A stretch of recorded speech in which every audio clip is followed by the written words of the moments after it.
Ele acreditava que tinha recebido uma missão direta de Deus. John Allen Chau viajou por selvas, desertos e zonas de guerra, sempre com a missão de levar o Evangelho a quem nunca tinha ouvido falar de Jesus. E então, em 2018, ele fez o que o mundo inteiro dizia ser impossível. Entrou na Ilha Sentinela do Norte, um lugar onde estrangeiros não são bem-vindos e raramente saem vivos. Se histórias assim te inspiram, deixa um like, se inscreve e ativa o sino para não perder nenhum vídeo novo. John Allen Chau era daqueles caras que pareciam ter energia sobrando, jovem, disciplinado e sempre em movimento. Estudou em uma universidade nos Estados Unidos e seguiu um caminho que misturava vida acadêmica, trabalho, esporte e uma dedicação religiosa que não era de fim de semana. Era a vida dele. Quem convivia com ele descrevia sua personalidade única, educado, prestativo, mas com uma obstinação rara.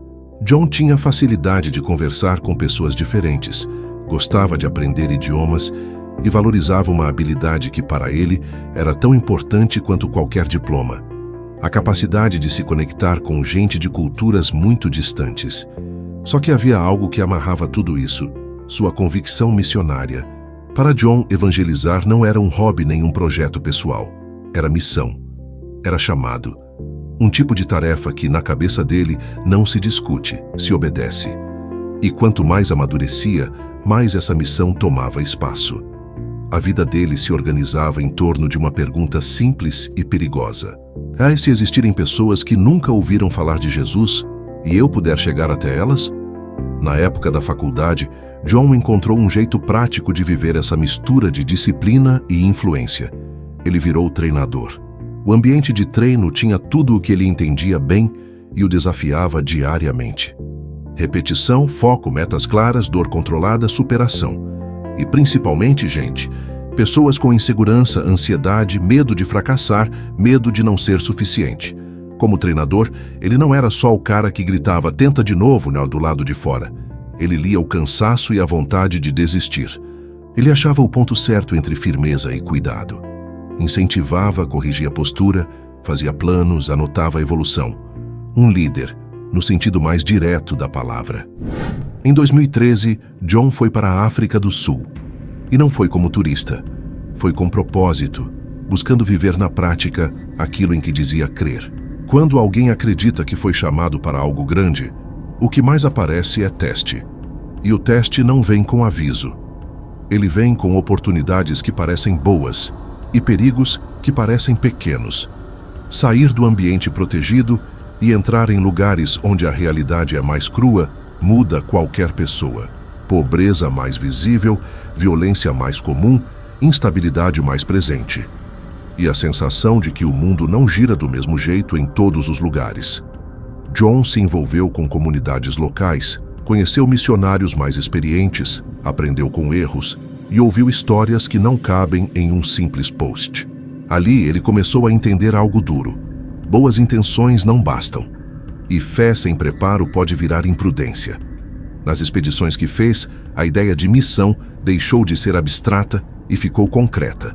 Logística, risco, adaptação cultural, aprendizado de linguagem e respeito aos contextos que encontrava. Ao mesmo tempo, outra coisa crescia nele: a coragem.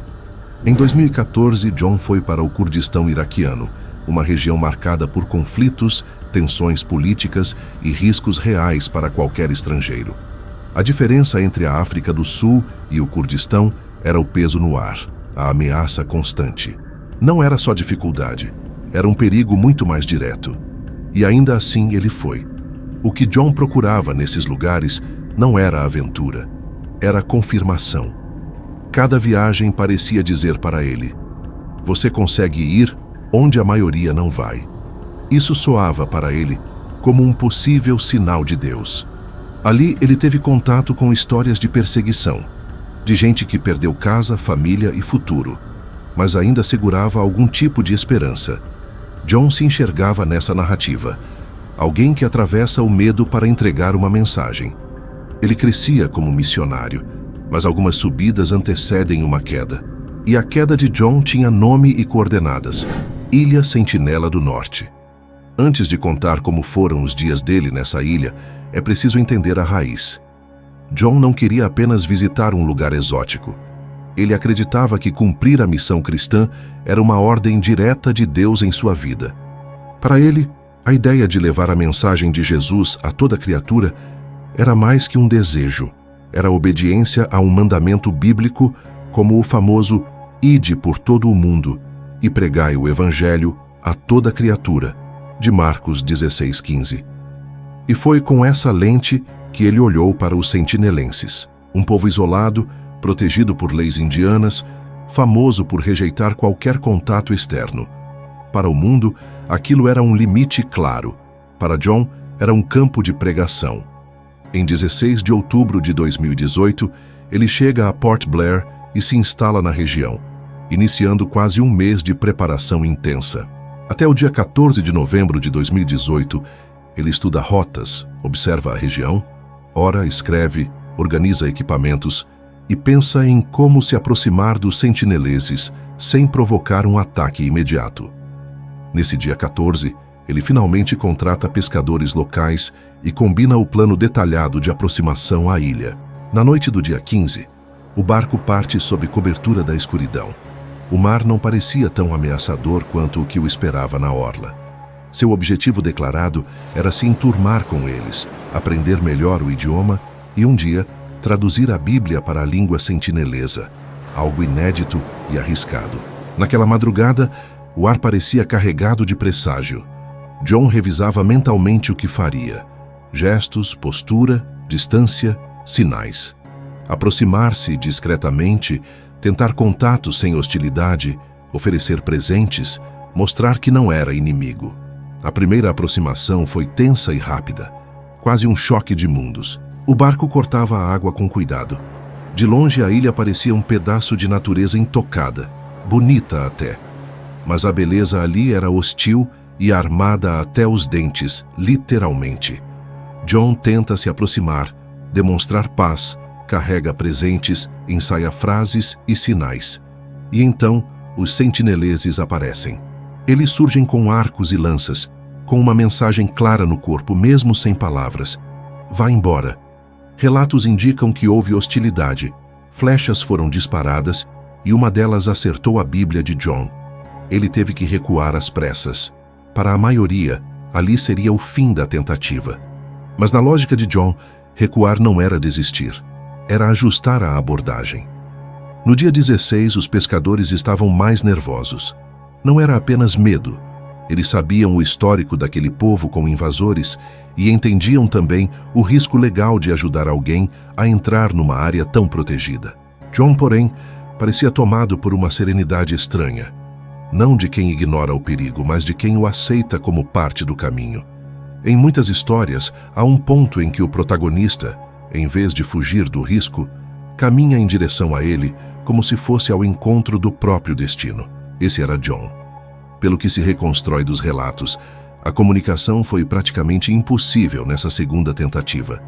O caiaque dele foi danificado e ele teve que voltar a nado até o barco, ancorado a cerca de 700 metros da praia. Nesse mesmo dia, ele escreve a carta final à família. Ali ele poderia ter entendido tudo como uma resposta de Deus para não retornar. Era um abismo cultural total. O isolamento daquele povo não era só geográfico. Havia um muro de medo ancestral, de defesa, de séculos sem confiar em ninguém de fora. Mesmo assim, John via aquilo como missão. No dia 17, o último dia, a história se estreita. Tudo fica mais silencioso. Os pescadores o deixam mais perto da ilha. É impossível não imaginar o que passava pela cabeça dele. Adrenalina, medo, consciência da morte possível, lembrança da família e o peso de estar absolutamente sozinho. Acima de tudo, uma certeza. Ele acreditava que não estava indo por si mesmo. Ele caminha pela praia. O coração acelera. A mata à frente é densa. Qualquer movimento lá dentro pode ser alguém o observando.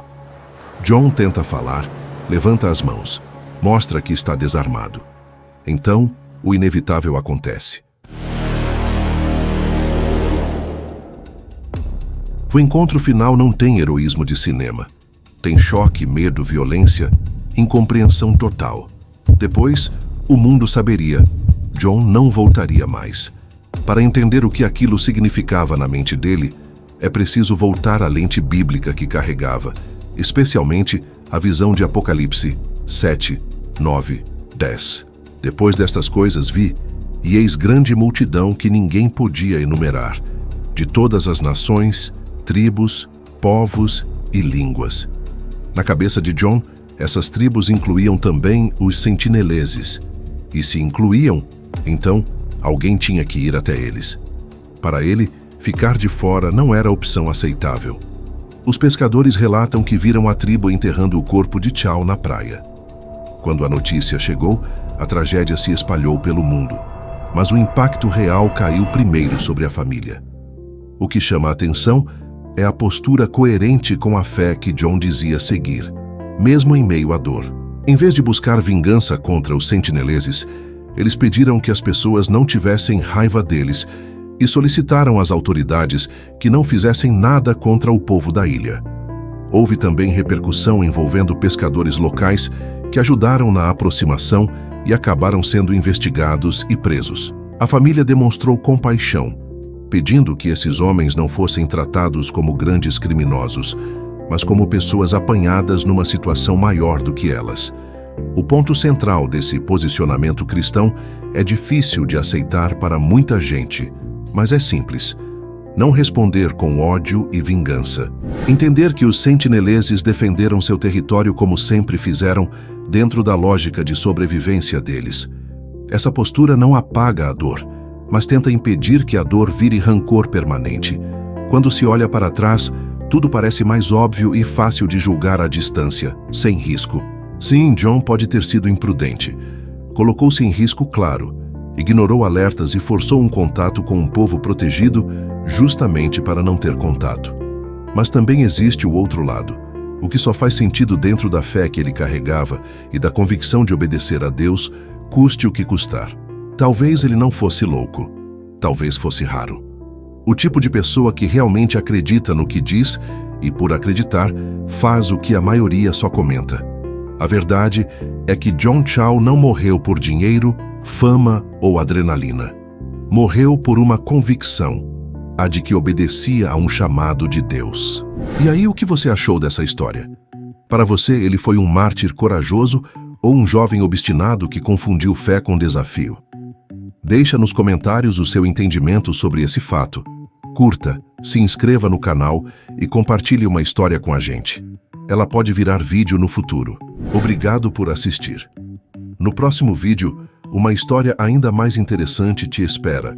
Inscreva-se para não perder nenhuma história nova, ative o sino de notificações e, se essa narrativa te fez pensar, compartilhe com alguém que gosta de refletir sobre fé, coragem e consequências das escolhas. Até mais!